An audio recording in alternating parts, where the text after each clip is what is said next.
Ryan Holiday, Conspiracy, a true story of power, sex, and a billionaire's secret plot to destroy a media empire.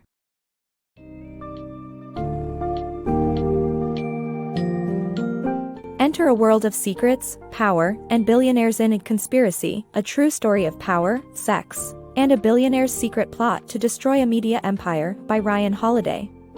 The book unveils the intriguing tale rooted in a 2007 blog post which outed tech investor Peter Thiel as gay.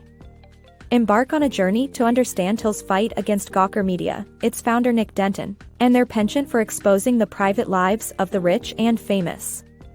Discover how Thiel meticulously orchestrates a takedown fueled by a personal vendetta, eventually leading to a high-stakes court battle. Witness the contemporary David and Goliath story, where power, privacy, and the notion of free speech collide head-on.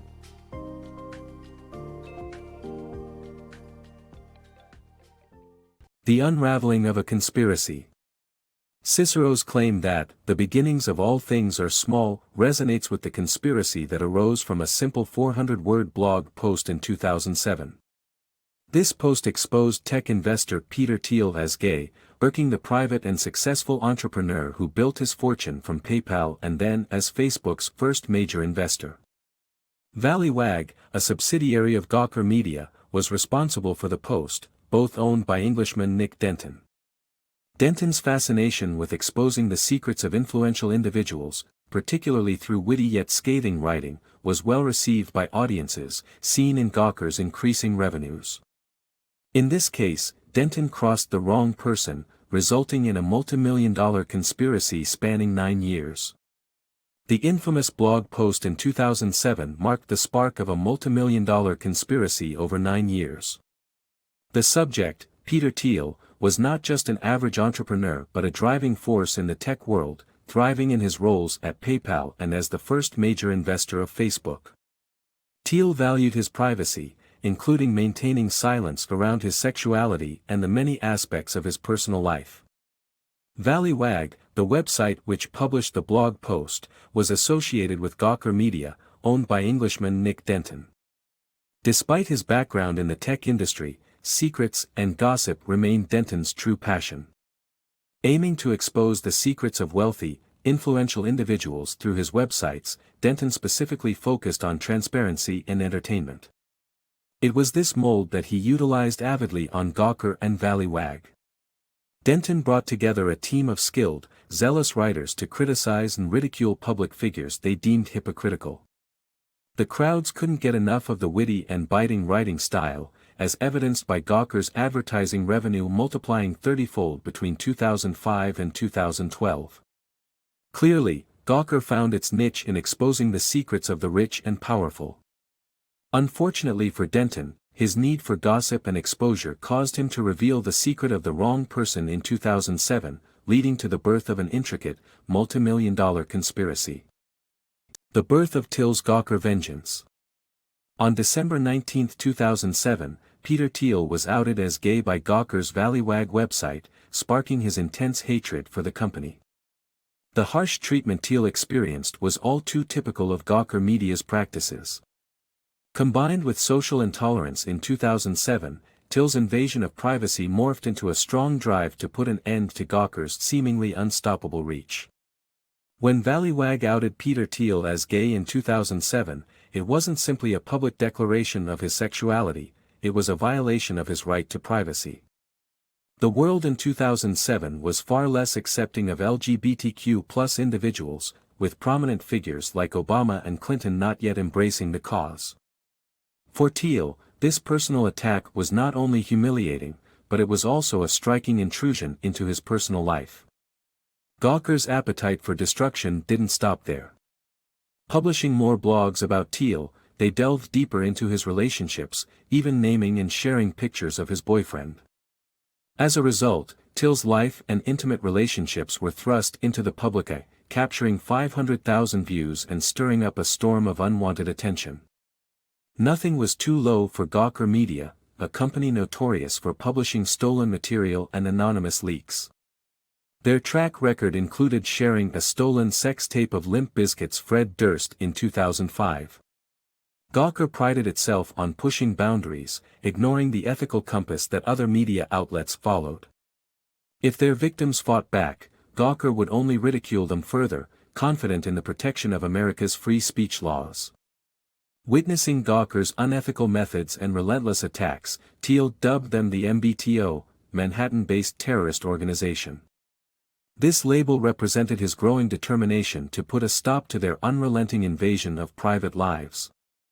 As Thiel's contempt for Gawker deepened, he became increasingly committed to taking down these seemingly invincible publishers. Little did he know that his vengeance would soon become a force of change in the media landscape. Thiel's ingenious takedown strategy. Peter Thiel, despite facing the odds, was determined to bring down Gawker Media for its pattern of public humiliation. Bearing in mind the near-invulnerable protection of freedom of speech, he devised a plan that eventually focused on finding Gawker's unrelated wrongdoings. With the assistance of a mysterious business associate known as Mr. A and a team of skilled investigators and lawyers, Thiel set out to challenge Gawker outside the realm of usual media skirmishes, hunting for vulnerabilities to potentially force Gawker into oblivion. In the face of Gawker Media's notorious habit of embarrassing people publicly, and equipped with sturdy legal protection provided by the First Amendment, this infamous media outlet seemed nearly invincible. Peter Thiel, a billionaire intellectual, decided to challenge this seemingly insurmountable force in a strategic way.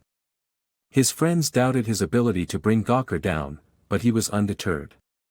Thiel understood that he couldn't engage Gawker in typical mudslinging tactics or attempt to simply buy the company as it steadfastly remained independent. Instead, he sought a tactical victory born out of thorough research, focusing beyond the impenetrable armor of free speech. This would necessitate sizing up Gawker's legal weaknesses and exploiting them. Teaming up with a mysterious associate referred to as Mr. A, Thiel hatched an ingenious plan. They would establish a covert company with a single-minded mission, employing investigative journalists and lawyers tasked with combing through Gawker's extensive archive of content. Their objective was to uncover any legal missteps unrelated to freedom of speech laws. Thiel knew that trying to attack Gawker within the domain of free speech would be fruitless. However, by concentrating on discovering any other potential legal irregularities, they believed they could build a solid case against the media giant. If they could find a damning piece of evidence, Thiel and Mr. A hoped to knock Gawker down, successfully proving that the seemingly untouchable media company wasn't invincible after all. The takedown of Gawker. Peter Thiel felt a strong urge to bring down the notorious gossip site, Gawker. Eventually, an opportunity presented itself when Hulk Hogan, a professional wrestler and actor, threatened to sue Gawker for publishing a sex tape without his consent. As a silent benefactor, Thiel backed Hogan, granting him the necessary financial support to pursue the case against the company. Privacy laws, as opposed to free speech rights, provided a better chance for Hogan's victory, which ultimately pushed Thiel closer to his reckoning with Gawker. Peter Thiel harbored a deep desire to dismantle Gawker, a gossip website notorious for venturing into the lowest depths of misbehavior without any repercussions. Thiel and his team searched for an effective legal strategy to take action against the controversial platform. Their chance arrived in 2012. That year, Hulk Hogan, a renowned wrestler and actor, unknowingly played the lead role in a scandalous scene. Unaware and unconsenting, Hogan was filmed in a sexual act with his best friend's wife, a video anonymously acquired and swiftly published on Gawker's website. Hogan's lawyers immediately issued a cease and desist letter, threatening legal action if the tape wasn't taken down. Gawker refused to comply, setting the stage for the case that Thiel and his cohorts had been eagerly anticipating. The linchpin of Hogan's argument was the invasion of his right to privacy, not the infringement upon free speech. The distinction was crucial, as privacy laws and free speech rights are separate legal concepts. Focusing on privacy provided Hogan with a stronger chance of succeeding. Anonymously, Thiel extended an offer to financially back Hogan's lawsuit against Gawker, preferring to keep his involvement concealed. He knew Gawker would retaliate mercilessly if they learned about his calculated intentions, thus potentially causing harm to his reputation. Hogan, undeterred by the opaque identity of his benefactor, simply sought to remove the humiliating video from Gawker's website. And so, with Hogan's case, Peter Thiel found himself one step closer to taking Gawker down in court. Gawker's downfall, a billionaire's plot. In 2016, Peter Thiel's plan to target Gawker Media bore fruit as Hulk Hogan was awarded $140 million in damages in his lawsuit against the company. Surprisingly, Gawker and its founder, Nick Denton, were not initially worried about the lawsuit, believing Hogan would eventually settle out of court due to financial limitations. However, they failed to realize that Hogan's legal fees were being funded by billionaire Thiel. As a result, Gawker found itself in a tough spot during the trial, facing a jury of local Floridians sympathetic to Hogan. Thiel's determination to bring down Gawker ultimately proved successful. It's hard to imagine Gawker Media and its CEO, Nick Denton, not being concerned when faced with a $100 million lawsuit from Hulk Hogan, known as Bully v. Gawker. However, they didn't take the threat seriously, primarily because they didn't know that a vengeful billionaire, Peter Thiel, was bankrolling Hogan's legal fees. Gawker mistakenly assumed Hogan, with much fewer financial resources, would be unable to carry through a lengthy legal battle, ultimately making a lowball settlement offer of $10 million, which Hogan rejected. What followed was a major reality check for Gawker. Once the trial began, the company recognized the disadvantage of the case being tried in Florida, where Hogan enjoyed extensive support from the local residents forming the jury. Consequently, Gawker's defense of free speech and snarky journalism failed to gain traction.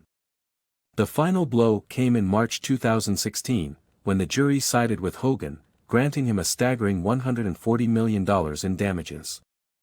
This colossal verdict, orchestrated by Peter Thiel's calculated efforts, brought about the downfall of Gawker Media.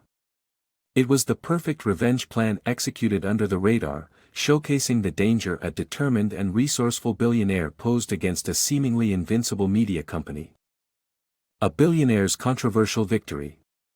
When Gawker was ordered to pay $140 million in damages, the company declared bankruptcy and shut down. After the trial, it was revealed that Peter Thiel, a billionaire investor, had secretly bankrolled Hulk Hogan's lawsuit against Gawker. This revelation caused an uproar in the media, as journalists switched from supporting the verdict to condemning Thiel's actions. Thiel was both surprised and hurt by the backlash, believing he had championed free speech and fought against media abuses. However, the author asks readers to make their own judgments regarding the billionaire's actions.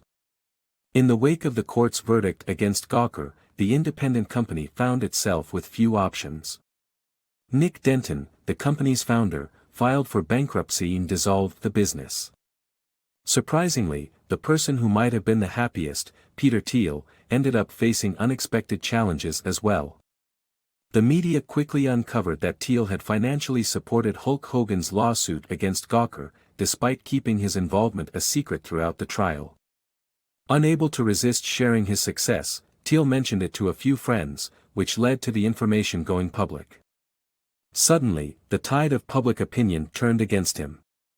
Many journalists who originally cheered the verdict against Gawker were now outraged at Thiel's role in the case. They painted him as a vindictive billionaire waging war against an underdog media company, even accusing him of endangering free speech. Caught off guard by the backlash, Thiel remained adamant that he had acted out of philanthropy, fighting against media exploitation on behalf of ordinary Americans who couldn't afford to defend their rights. The author encourages readers to form their opinions about Thiel's actions, but points out a few aspects to consider. While Thiel did operate in secrecy, he stayed within the legal boundaries, which should be taken into account given his immense resources. It's also notable that Thiel's determination and refusal to bow to the status quo, qualities that led to his success in the Gawker case, could inspire others to challenge troubling political norms and effect change in the world. As the author claims, Thiel's methodical approach to taking down Gawker might suggest that, sometimes, conspiracies can ultimately lead to positive outcomes.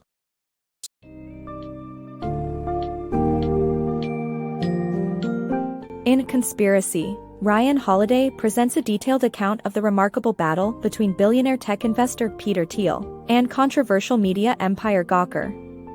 Fueled by personal motivations, Thiel's determination and well-crafted strategy culminate in an epic lawsuit involving Hulk Hogan and the eventual destruction of the Gawker Media empire. This showdown forces the reader to confront the delicate interplay between the right to privacy and the right to free speech. Thiel's actions raise crucial questions regarding the power of wealth, the role of individuals in challenging unjust systems, and whether more conspiracies are necessary to enact radical change in an ever-evolving world.